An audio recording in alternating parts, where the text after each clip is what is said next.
Hi everyone, my name is Dr. Amy Breeze Harper. I'm a novelist.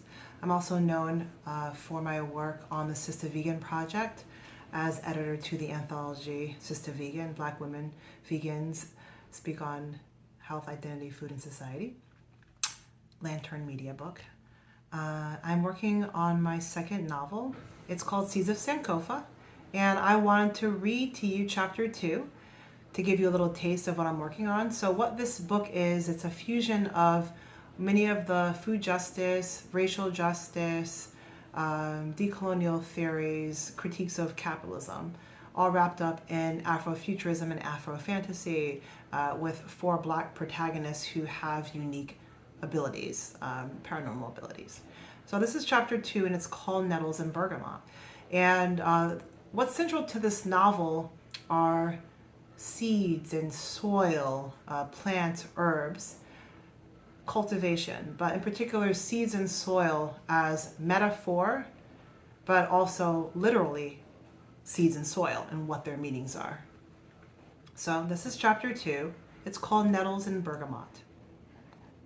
So it's taking place March 5th, 2019, Atlanta, Georgia.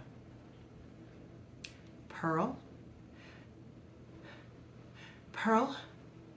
Short and exasperated breath followed the whisper that emitted from the receiver of the emerald green cordless phone. Elizabeth, Pearl's niece, had bought it for her as a birthday present the other month. Trying not to wake up Zinnia, Pearl turned over, swung her toned 6'1", slim 60-year-old body upright, and then slipped her feet into her dark red wool house slippers that had been placed neatly and adjacent to the white wooden nightstand. "Hold on, let me go into my bathroom. Zinnia is exhausted," she whispered back into the telephone. Pearl didn't want to wake Zinnia up with yet another phone call from Delia before daybreak. It was the 5th phone call within the last 2 weeks. Delia would always start off by saying Pearl's name, and then there would be hesitation, followed by panicked breathing. And then she would end the call by abruptly hanging up, having said nothing more. Perhaps this time would be different. 10 seconds later, Pearl sat down on the edge of the bathtub and then gently closed the bathroom door with the tip of her right slipper. "You can't keep on doing this, Delia," Pearl whispered back, reminding herself to be patient with her. Silence for 30 seconds followed, with the faint sounds of Henry's roosters crowing in the background on the 5-acre homestead. Delia was probably in the gazebo. Delia had always loved getting up just before dawn to meditate there, no matter how cold it was. I need to tell you something, Pearl," she finally heard her estranged and once best friend whisper with a little more confidence and elevated pitch of voice. "I'm listening here, sweets," Pearl assured her. Delia sighed and then continued. "She's been blue shifting. She wasn't supposed to remember, but she does. She's been beginning to remember, and I'm too scared to go in with her. I can't do it again. I'm so terrified." Her voice wavered a bit as she tried not to let panic take over the vocal composure she had finally achieved. Pearl closed her eyes gently as she absorbed the words that Delia had just said. She's blue shifting. She wasn't supposed to remember. Pearl should not have been surprised by this, yet she found that she was. Perhaps it was because she had not anticipated this happening sooner than later. She certainly did not think she was seasoned enough to handle such significant ruptures like this right now. 2 decades of calm, maybe, before the storm? Pearl heard the 69-year-old Buena Vista, Georgia transplant take in several long breaths accompanied by cracking sounds from her lungs, and then she said to Pearl, "Sorry, I need a minute." Pearl closed her eyes and then pressed the receiver harder onto her ear, as if it would bring her closer to Delia. She was tentatively joyful that she had finally decided to make contact with her after all these years. Pearl had agreed to Delia's terms. If there was ever hope to rekindle any type of relationship with her again, Delia would need to initiate it. It had been a long 10 years, but Pearl was very well known for her patience by family and friends. Pearl's bathroom, which always emitted a melange of essential oils from a ceramic diffuser, began to fade as she pressed the phone even harder to her ear and closed her eyes tightly. Whenever she would begin to feel herself start the process of red shifting, the scents from wherever she was about to teleport to would saturate the air she was currently breathing. Light swirls of fresh chicken manure, along with the redolence of decomposing maple and birch leaves under melting snow, invited themselves into Pearl's already acute olfactory senses.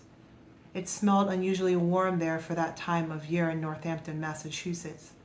She grimaced as she began to recount their days at Smith College as one of a few black women on campus.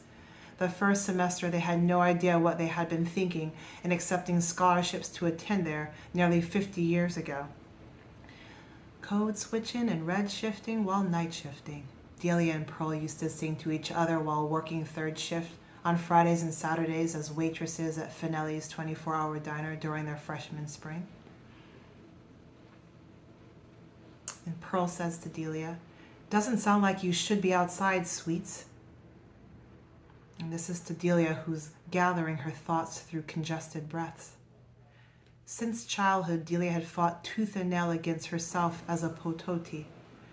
Her petite 5-foot-tall body suffered from this internal battle, which always burrowed in her lungs, materializing as childhood asthma, yearly bouts of pneumonia or bronchitis, pertussis multiple times, and long, dry coughing spells, as if she were trying to expectorate her sacred gift back into the ether to find a more willing host.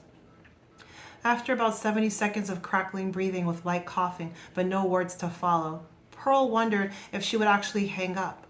"Please don't hang up, please," she thought to herself. She opened her eyes and then drew in her own deep breaths to focus on the lemongrass and bergamot diffusing in her bathroom. Sometimes it helped center on the sense of the current space she was in to dissuade her body from migrating. She had been dormant for nearly 10 years. Something was definitely waking up. Something was definitely rising from a long slumber. During the last few years, she had taken a chance and pursued love again, meeting Zinnia, 12 years her junior, who she had met at a retreat for black women in Atlanta 18 months ago and visited her twice a month or so from San Francisco. "Do not leave, Pearl. Stay. Stay. Just try to stay here for now," she thought to herself. The diffuser's oils began to fade away again, this time replaced with a bursting aroma of stinging nettles infusion, most likely rising from a mug Delia was sipping from. "Dormant no more. Why now? Why now?" screamed in her brain. Frustration, anger, and compassion all began filling up her hungry belly, gently massaging her stomach. Pearl reminding herself that these feelings were their own entities and that they could coexist harmoniously. Struggle was not necessary nor productive because it would only lead to illness. I've never heard of pototi blue shifting while under a binding spell, especially if it's not the 8th or 10th pregnancy," Pearl said, hoping to entice Delia into finally speaking some more and not hang up again. There was silence for about 10 seconds, and then Delia whispered, "She isn't like the others because of what happened to Wejumi. You've always known this, Pearl, and because of what happened to you that morning." The invocation of Wejumi's name summoned a vivid memory from nearly 40 years ago. It was June 19th, 1980, on Delia and Henry's Western Massachusetts homestead. Delia had been in labor with Sankofa and Wejumi. It had been the first time Pearl had been the midwife for a pototi of twins. A minute after Delia had birthed Sankofa through, Delia had started crowning again for Wejumi's passage. Without warning, Pearl had involuntarily redshifted. The anamnesis of returning back to Delia's bedroom on that hot summer day had always been heavy on Pearl's heart. Delia shaking and crying as she held Sankofa to her mahogany-colored breasts, the umbilical cord still attached to both baby and mother. "Where did you go? You redshifted. Where did you go? Wejumi is dead. She came out dead and Henry couldn't bring her back. And now he won't stop chanting. He won't stop chanting. She has no cord. There was no cord attached. Henry won't stop chanting."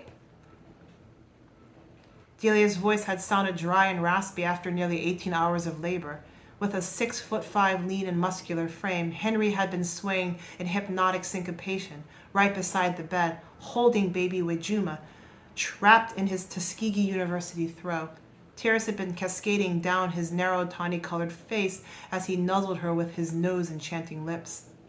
Not until Delia had shouted at her did she even realize that she had redshifted at all, let alone for 10 minutes. All she had remembered from her passage to and fro was a strong aroma of rich earth with notes of burnt wood and sulfuric acid lingering in her nose. After finally getting reoriented a few seconds later, she tried to hurry over to Wejumi and Henry. Without warning, her heart had been enshrouded with what she could only later describe felt like 10 million red, fiery, angry needles. Collapsing onto the hardwood floorboards, her left palm had pressed down on top of her chest as she gasped for air. The last words she had heard coming from Delia's lips were, "Henry, stop chanting! Help Pearl, stop chanting!" The sun had showered Pearl's quivering body with warmth through the skylights, yet all she had felt that day was cold and numbness in her feet and arms. She had opened her trembling right hand, which was tightly clenched around something that her somatic consciousness had instructed her to hold onto during the migration back, no matter what. Pearl firmly clutched her other hand as she held the phone to her ear, somehow still feeling that ghost object in her grip 40 years later. Then she asked Delia, "What did Sankofa tell you? Did she actually say blue shifting? What about the kids?" Delia was about to answer her, but then she interrupted herself with a whimper, tearful words. "I cannot do this shit again. I cannot. I just can't. I'm not ever going to be ready," she cried to her, 1,200 miles away. Earthy green notes of hot stinging nettles tea enraptured Pearl's olfactory process as she finally let go. Of the phone, of doubt, of fear, of uncertainty. She succumbed to the red shift and entered its womb, trusting its embrace the way she always had, into the vibrant reds found in the lustrous placenta, the inflorescence of reds that paint the blossoms of the castor bean plant, the gradient reds that emit warmth from cherry-colored flames under a cauldron, the calming red noise from torrential rainfall, reminiscent of the storm that drenched the thirsty soil of the stinging nettles, dandelion, and okra that Delia and she had first planted in 1978 during Delia's first pregnancy. And then all sensations became indistinguishable as she effortlessly flowed through the endless expanse of red amniotic fluid, a divine synesthesia of endless reds, dancing, merging, and birthing together over and over again. The reds of the rising sun under the horizon greeted Pearl as she opened her eyes.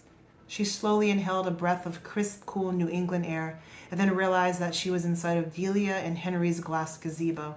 Lying on her back, her head was propped up, and her heart was beating fast. "Don't move. Just stay still for a bit. You know the rules," she heard Delia's raspy whisper just above her head. She did as she was advised, her voluminous jet black and platinum gray head of locks on Delia's warm corduroy-covered thigh.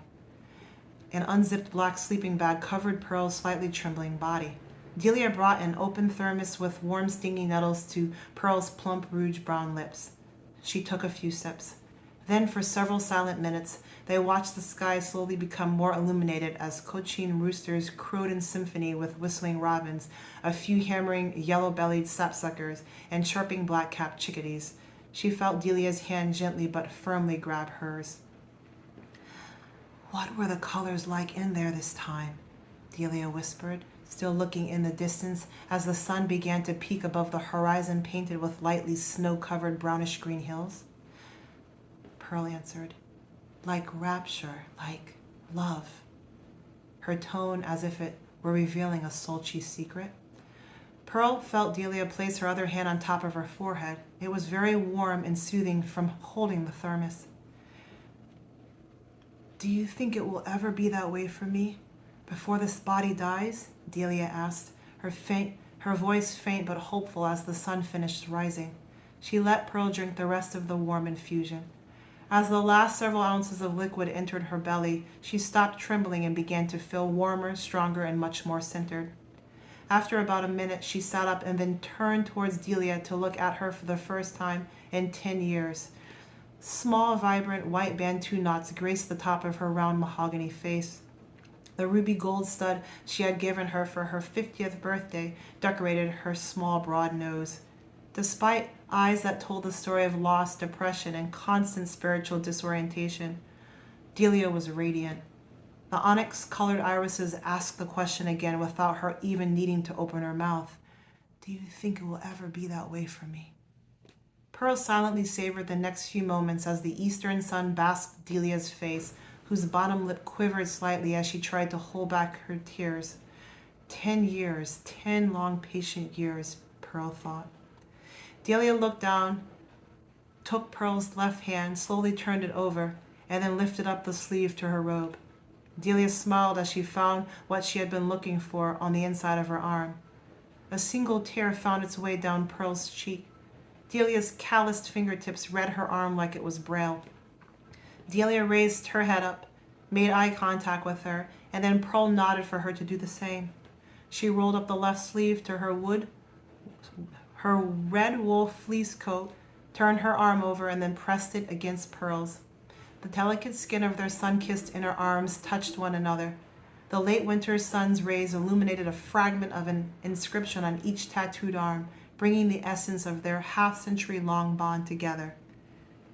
And inscripted on their arm, one arm says, resilience and hope, and the other arm says, are in the seeds of Sankofa. So that's chapter 2. It is out of context, but do let me know what you think.